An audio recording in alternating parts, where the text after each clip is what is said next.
Giving back saved my life. Even when I was in like the worst of moments for other reasons, whenever I went back to giving, that's when I would receive. I'm Moshe Popek, and this is Common Denominator, where we explore the principles behind purpose, growth, and success, no matter your starting point. Today, we're joined by Sarah Akiba, celebrity wardrobe stylist turned powerhouse entrepreneur and mental health advocate.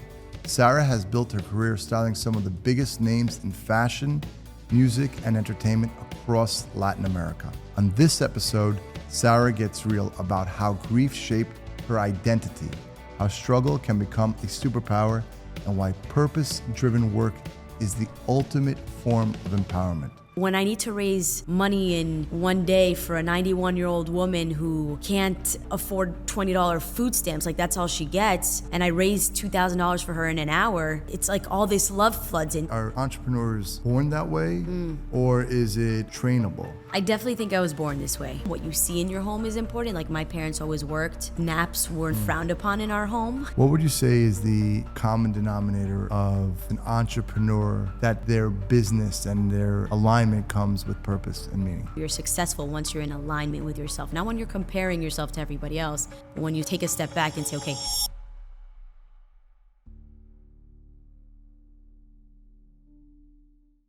Hi, Sarah, and welcome to Common Denominator. Thank you so much for having me. So, Sarah, tell us a little bit about what you do on a daily basis.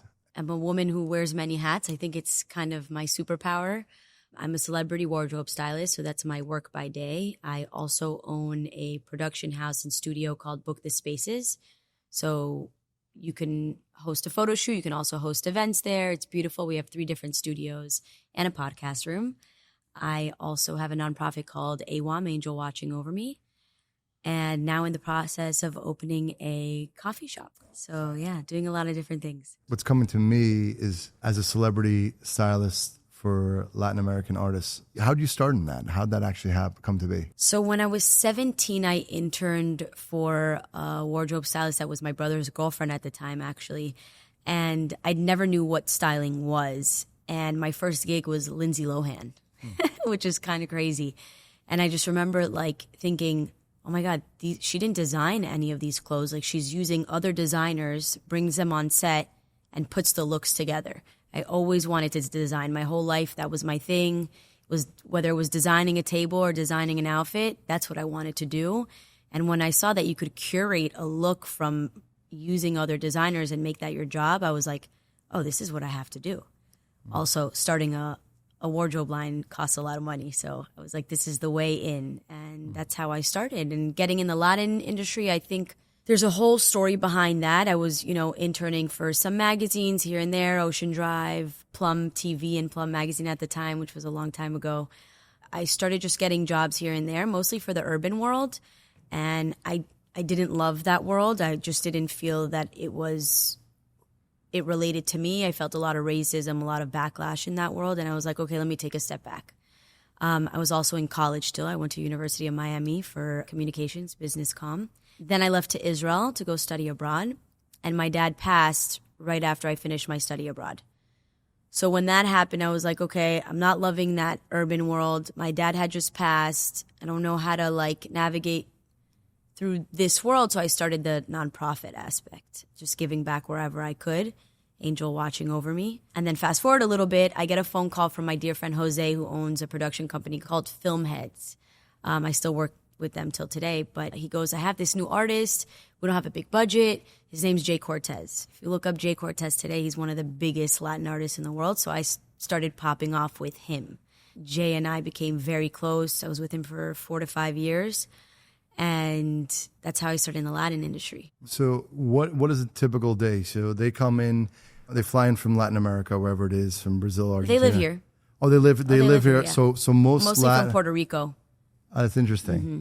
So they live here, and is it like a daily thing, or they just have events and then you have to style them? No, I mean, we'll have red carpets, music videos, sometimes events.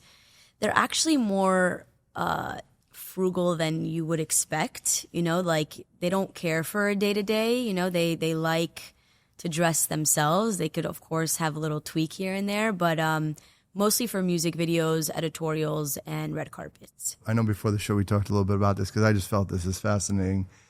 What's the commonality of these artists, right? So they're right, people are looking up to them and seeing you're styling them. It's a pretty intimate setting. What's the commonality of their personality? I love that you say that it's an intimate setting because I've become so lucky to have a deeper relationship with my clients where it's not, I went to my client's house yesterday to style him for the VMAs that's on Sunday in New York. Yeah. And I come over and we have coffee, and for the first hour we're just at the table just talking, catching up. And I think the commonality is that they're so human and they actually care for that more. They're very much introverted. When you're an artist, you have to go in your shell and really find that deep connection within yourself in order to make the music, to make the art, right? They really love that human connection just like anybody else. Trust is a little harder because, of course, everybody wants something. But yeah, I would say like the commonality is that they're just human. They have a lot of insecurities. Sometimes they need to be loved a little more and told a little more, you look amazing. You're doing amazing, just like any other human being. I think people tend to forget that. I think that's like the Justin Bieber effect, right? That everyone, like all these paparazzi all over. It's just like, but they also just want to be human. They want to make good music and be loved for it because that's their job. Just like our job is to do this or style or whatever it is. Their job is they just want to make music, and be loved for it, but also have that room to be human. You talk about careful who to trust, and that's the way it is. In life, right? In life, yeah. I saw the stat recently that a generation ago, or like in the 1970s, with people's deepest secrets, everybody, you have this load and this like shadow self, this heavy thing, and so you would trust one or two people. It's becoming less and less for people to even have one person. That's why the mental health. Why do you think? Well, it goes to another stat. 20 years ago, people would be on screens. I think it's functionally what we're doing. Be on screens maybe 5% of the time. Now it's 60% of the time, and then going up from there. So our movement and our daily movement, and I'll tell you another stat which was also crazy. Even in the 90s, the intimacy levels are going. They were almost at 60%. People would be intimate like once a week, and now it's like 35%. So there's a lot of reality. Do we know why though? Like the intimacy part? I think I was part of that percentage till I got married 3 months ago. I had a really hard time with commitment. I was always committing younger, but I think like as a woman who's an entrepreneur, I think maybe that's why like people are really diving into their work maybe. We do that. I know for me, and it's all of us, right? We have this chip. And I was telling my son the other day, we have this like chip on our shoulders. It's like, oh, I'm going to show them, right? So we go on this journey, right? Where we become this badass, basically. We're just like, we're going to fight. But I told him there's this beautiful place, and I heard this from Sheryl Sandberg. There was like this place where you just have to realize, and she was telling us to someone else, a colleague who worked with her, it's okay. You've arrived. You talk about from a mental health perspective, it's like, it doesn't always have to be a fight. You don't have to have your nerves jacked up and you're just ready to go. It's okay, right? Peace is okay. Right. Yeah. It's okay to go to nature. It's okay to be by yourself. For years, I had trouble just spending time by myself. Really? Yeah. And writing to myself. Now, the greatest thing, put me in nature, give me nothing, let me go for a walk, let me have my music. Yes. I'm good. I love that. A few years ago, we bought a farm in North Florida. And I see the kids light up. They're outside all day long. It's amazing. But to your point, I'm just in business meetings. I'm meeting people here in Miami. And, oh, can I come for a day? Can I come to see, like, just to be in nature and just to connect with a group of people? And again, because yin and yang, like the more we go on the screens, the more we're not connected, the more we yearn our insides to just be connected with people in nature. I think that, going back to about the screens, that's where it is. We're just human. Nobody knows anything. Mm-hmm. We come here and we leave. Yeah. And it's a short period of time. To make the most of it. That's right. That who we trust, right? We're giving our deep trust to basically a screen, right? And people are going on like ChatGPT. Correct. Right? They're going on ChatGPT. I asked I trust questions. It, right? No. I asked Chat questions like, Chat, what do you think I should do about this? Right. It's become a friend, yes. Without having that human interaction where you're like, oh, but they could potentially take the idea or this or whatever the case may be. Yeah. But I think that's so true. I actually, now that you're talking to me about it, I'm like, I do that myself. Yeah. And I'll tell you something. Sam Altman, the founder of ChatGPT, he was actually literally laughing. He's like, can you believe that people are relying on ChatGPT as like their, Yes, basically like their God? Yes. So think about it, Yeah. right? He's the He founder. made it. Yeah. Yes. Absolutely. What I find though with celebrities, because I've had some of them on the show, the difference is their team, the people that they have around them, right? You got to trust somebody, right? And then the sad part, sometimes they'll trust the wrong people. Well, even friends, yeah, like even some of their friends, stab them in the back after a while because they're like, I don't have what they have. I think it stems from jealousy and ego, like, the chip on your shoulder you speak of. And I think that it stems from a lot of that. But I think I do want to say, though, especially for the listeners, that like that shouldn't discourage you from trusting people. You can get hurt, but that's okay to get hurt. It's okay to feel that. And it's okay, like, you should trust and then you'll not trust and then you'll trust again. But that human connection and having people to love on and to love on you it's truly, that's what life's about, I think. I'm really seeing that now a lot. You talk about love. It's actually the thing, time and love. Absolutely. Time is relentless. Time just goes by, and you could choose to live in an abundant love space. It's like, oh yeah, they did that. I'm not settled with myself, so I'm gonna go ahead and put this negative thing on somebody. Or you could just be, okay, they're just human. Right. You forgive yourself, you forgive others. Absolutely. It's okay. Yeah. Right? It's not that serious kind of thing. Yeah. I think it's interesting that 10 years ago you started a not-for-profit. Yeah. Tell us about that. So like I mentioned, I lost my dad at 21. After that, I think it was just like a very difficult time for me to figure out, okay, I have 3 older brothers, I have a mom, and my 3 older brothers kind of had their life. They were older, and I had my mom. And it took a really crucial day and a rude awakening. We were raised, always, thank God, very blessed.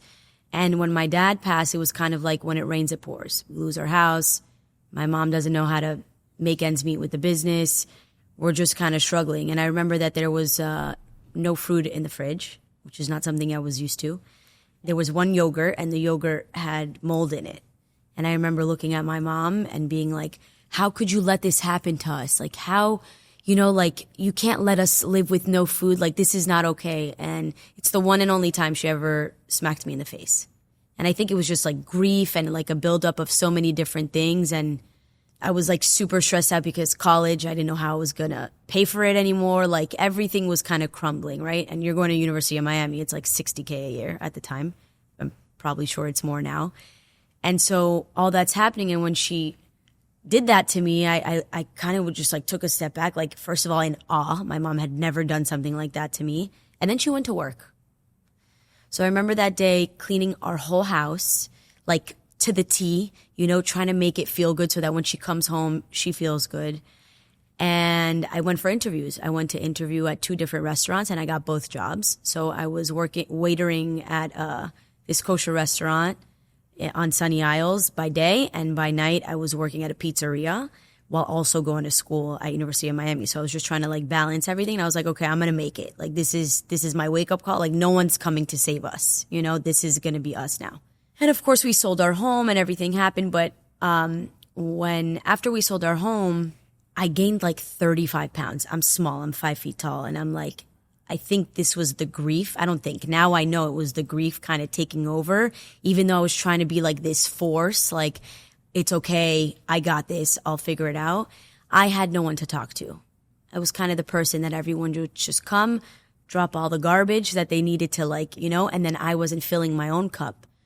So on social media, I started posting hashtag angel watching over me. This is kind of when Instagram was just becoming a thing, or at least for me it was. And I was like, I lost my dad, my hashtag angel watching over me. Does anybody want to meet for coffee if anyone's ever lost someone? And little by little at Starbucks in Aventura, so many people started showing up. And I was like, wow, I'm not alone. Like, people need this just as much as I do. And then a therapist came, Jel Toledo. She came with a partner at the time, and she's like, I saw this on Instagram, like, do you guys need a therapist free of charge? And I was like, yeah, why not, you know? So we started this support group for 8 years, a beautiful support group for people who lost a loved one. And, you know, we would even host graduation, like, you made it this year, like, you really, you know, and then I was like, okay, how can I make this bigger? Started a 501c3. That's, you know, when a lawyer came in and she's like, you can make this something special. And then I started opening up safe spaces for young girls in public schools to make them feel like they had a place. I think I was just trying to like heal that little girl inside of me that like, no, you're not alone, you know?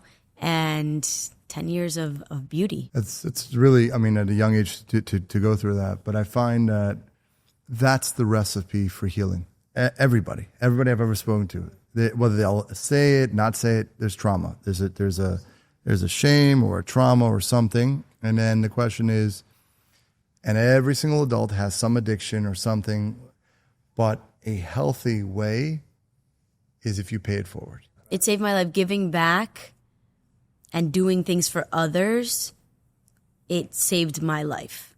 Even when I was in like the worst of moments for other reasons down the line, whenever I went back to giving, that's when I would receive. There's founder of a bank, billionaire guy. We're in a conference and he gave this, he was literally almost in tears. He said, I give until it hurts so much because I don't know how much. And he's literally getting emotional about it, that he wants to give more. You remember that scene in Schindler's List when he's like, I could have saved more people? There's rules of the universe.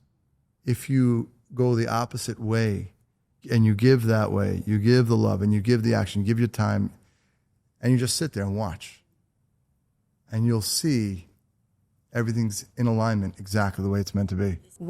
This is so crazy you're saying this to me, because last night was one of those moments where I literally took a step back. My students that I was telling you about from the schools, I had done that also 8 years, and my student became the teacher last night. So I have this space, and she reached out to me and she goes, Sarah, you taught me about journaling. Can I host a self-love journaling event at your space? I said, absolutely. And I went. I never go because, of course, time. We're always so busy and moving and this. And I went, and I took a step back yesterday as I'm journaling from my student, which is what I used to teach them to do, you know? And I'm like, wow, when the teacher becomes the student, you know, this was the give back. This is the domino effect that's so powerful. That's the place where you know you're in the right place, when you begin to learn. Tell me about, how do you find purpose in business? Meaning, purpose. Where do you go for that? I love these questions because I've been asking myself these questions a lot. This is the month of Elul, which is the month of self-reflection. I've kind of like stepped back a little bit, and I question myself. I'm like, do you still feel that purpose? You know, do you still feel that? I think purpose shifts in a lot of moments. I think there's some moments where you just got to do what you got to do in order to get by, and some moments are more fulfilling than others. But I've always built every single one of my companies almost selfishly in a way, because I'm passionate about it. All of my companies have a deeper meaning behind it. I started studios that are more affordable so that people with smaller companies could come and create their magic that they want to create. You know, like everything was kind of from a giving rather than a taking perspective. And I think that has always been my purpose. And like I said before, like anytime I kind of veered away from that, it doesn't work. People don't even feel attracted to me when I'm in that mindset. Like social media, it's funny. Like when I'll share my clients, I get like no love. And like you're talking about Ed Sheeran and the David Guettas of the world, like those are pretty big clients, you know? But when I need to raise money in one day for a 91-year-old woman who can't afford, you know, $20 food stamps, like that's all she gets, and I raised $2,000 for her in an hour, it's like all this love floods in. So it really just goes to show you that like even the fashion aspect of my life, not too many people care about that. They really love the giving back portion of my life. So I think that my purpose is actually just really should stay within that realm of giving. But of course, you know, you have to get paid. So yeah, no, for sure. It's a balance. I did see Ed Sheeran. I took the kids to see Ed Sheeran. You did. And I was thinking to myself, best guy. Yeah. he's completely, again, I think about the alignment of a person, right? I was like, why is it? And then, you have like a Taylor Swift, and because what is it? People are able to see themselves in that person. So here's this guy, he's got this red hair. Yeah. Super talented. Simple. He hated. I would try to put jackets on him, and he'd be like, "Sarah, go get me a white T-shirt." And I'd be like, "No, just try this jacket." Simple guy. He doesn't even have a phone. You know that? He doesn't have a phone. He has an iPad when he has to FaceTime his kids and his wife, and his manager will give it to him, but he has no phone. And you would say he's more of an introvert when he's or outward? No, totally outward. Yeah. He loves talking to people. He loves getting advice from people. I'll always remember I was in Paris, which is where I met him. And we're all sitting after set, and and he's like, "Sarah," and I'm like, first of all, this guy knows my name. How incredible is this? And he's like, "Tell me what you think about this song." And I'm like, "You're the most talented person in the world. What do you care what I think about this song?" But he does. Gather information. You have to, because he knows that's, it's the people. It's the people, and it's like I said before. Just because they're famous doesn't mean they don't, want that human connection. I think it's fascinating because I've spoken to people. I want to hear your perspective. I lost my father. Here's where I am. That grief, how did it shape your catalyst of this entrepreneurial spirit from the business perspective, from your entrepreneurial spirit? So I've always hustled since very young. I remember in high school I would sell earrings in my backpack. I always loved making money. It was very much instilled in me. I don't know how or who, or maybe it's the Jew in me. I don't know, but I love making money, and but I guess from the grief perspective, it's okay. And I still have this, and I think my husband struggles with this very much on my end. It's no one's here to save me or take care of me. I have to take care of myself, and I want to take care of my mom, and I want to make sure that they're good. You know what I mean? And I think that's kind of the spirit that lives in me that says, okay, not that I'm alone, because I know that I'm not, but I feel like from loss, it's you can go at any moment, right? And my dad, who was such a strong man, really holding down the fort. My mom, the same, always very strong, always worked, You can be alone at the end of the day. You don't know, tomorrow. You never know what can happen with the husband or with this. You just don't know. So for me, I think that's instilled in me from my loss of my father, that I have to be able to hold myself down always. Yeah, that's a key difference, right? It's accountability, and then you have to make decisions. From the business perspective, how's it going with the cafe you're looking to open? Good. It actually I was already working on a concept. I used to own a cafe a long time ago called Le Cafe, and I always wanted to bring it back. And now with this new space, it kind of just became a matcha shop on accident through another brand that stepped in. And then I was just okay, I want to start my own. And then a partner came in.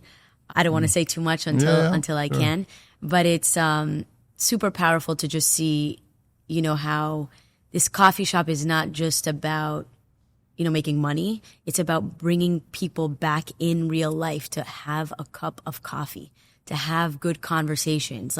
The whole concept behind this coffee shop is literally part of our mission statement, and our company culture is bring cards, come play gin rummy, play sheshbesh, play backgammon, come have conversation, come do things in real life again, and I think we all yearn for that so much. And I don't think that culture lives in Miami. So I think we have a big stigma here of, everything is fake and this and that, but there's a lot of good people here. I think it's not true. And they're looking for community. You're putting your time and your effort to build this cafe. You have this idea in your head, right? It all starts with an idea. I always wondered, are entrepreneurs born that way, or is it trainable? I definitely think I was born this way. I think also how we hold down the fort and what you're taught in your home, what you see in your home is important. My parents always worked, and naps were not really, they were kind of frowned upon in our home. It's that wasn't a thing. So I think having that constant reminder that you got to keep going. You have a dream, go for it. I don't know. I can't answer for everyone. I don't know if some people have learned it. I think for sure I was definitely born with this mindset. Yeah. And with all my kids, I see some of them are just, they just want to go out and make the money like you were saying in high school. Some of them have that. And you have 11 kids. They got to all be different.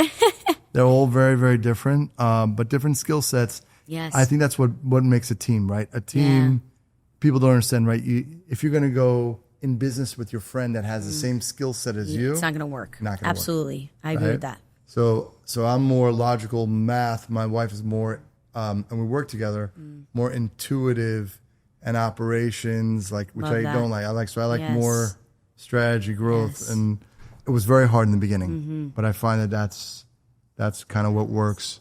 A lot of journeying in your life. What is something you're deeply grateful for? I write this down every morning. 6 things I'm grateful for. It's my thing, and I think I'm so grateful to be healthy. I always say that. The rest is extra. My health is everything. I know I experienced some different health situations, and I'm on my positive health lifestyle now. I talk about that with people. What is your general sense of well-being? How do you feel when you're by yourself, with yourself? What would you say is the common denominator of, I guess, an entrepreneur, that their business and their alignment comes with purpose and meaning? What do you mean by that? Tell me a little more. When I say that it's not just who they are and their identity is aligned and it shows through their business, what would you say is their commonality? I would say the fact that they're different, right? Less commonality, but the fact that they can stand out and do what they want and live in their purpose and be authentically themselves when they actually are in alignment with themselves. I guess that's the common denominator. You're successful once you're in alignment with yourself. Not when you're comparing yourself to everybody else, but when you take a step back and say, okay, this is my strength.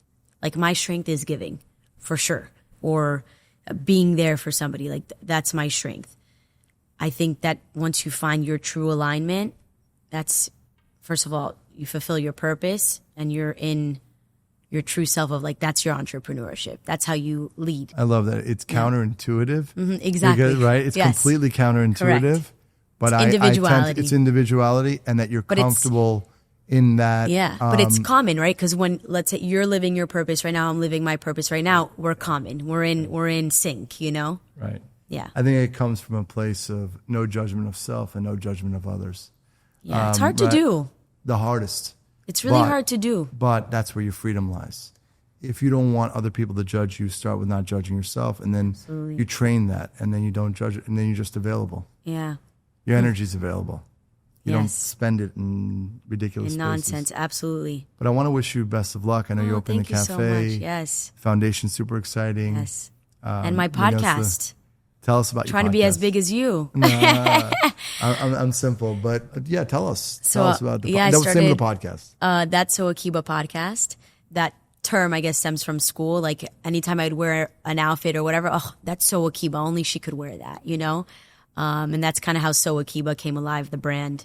And it's just mostly about struggle is your superpower. I know that like when I was at my hardest time, I know I use that to make it my superpower. And my students, you know, when they have really tough circumstances, parents that aren't present, they have to take care of their brothers and sisters, make sure they're fed, or, you know, deal with mental health issues, all different types of things. And I always tell them either you use it or you use it to fail, you know? And yes, so we talk mostly about struggle, superpower, self-love, self-care, and even in the fashion world, like I said, in alignment, right? The episodes that are listened to the most are when it comes from the soul. Whenever I try talking about fashion and what they're wearing, then it's just not in alignment for some people. Like people are looking for help. They're looking for help and guidance. And this is why this is so powerful. What you're doing is because they just some inspiration, a little thing for the soul, you know? Yeah, it's relentless. And the more I do the show, it's been 4.5 years. I know that if I'm learning and I'm seeing and we can give that back, it's been really, really amazing. Okay, what advice can you give me? I'm interviewing you now. The advice, first of all, in anything, for profit, not for profit, consistency. Doesn't matter how you feel. Absolutely. Again, it's like what I'm going through now. I'm just part of my regular day is going to the gym. I'm just going to be going to the gym. Yes. That's what I'm going to do. You're going to be doing this. You're going to make excuses. Oh, I couldn't find a guest, or I couldn't do that. You know, I couldn't. It doesn't matter. Doesn't matter about that. And be extremely present. Yeah. It's about the listener. and their feelings. So if you're present, it's true. Yeah. Otherwise, they're not gonna feel it. I'm fortunate that this is not the way I make a living, because I wanted to go into that place. You have to make sure that your heart is clean when you do these things, and hopefully create a community of people that are, I always say it's like the second mountain, that have gone through whatever they've gone through, and they're done with the crap, and they want to just live in the life that we have and just be in peace. So keep going and have that big mission. Have that, shoot really high, and make sure it comes from your heart, and just keep doing it. There'll be one person will show up, then two, then four, then amazing. That's what it is. And but the consistency will build that trust with the audience. Oh, that's Sarah. I know that podcast. Yes. Amazing. That's what it is. But thank you so much, Thank Sarah. you so much. It's Thank you been for great. having me. Of course. Thank you. Thank you for tuning in. Enjoyed the show? Like, comment, and subscribe for more stories that inspire, challenge, and connect us all. Don't forget to give this video a thumbs up and subscribe to stay updated on all new episodes. Thanks for being part of the conversation.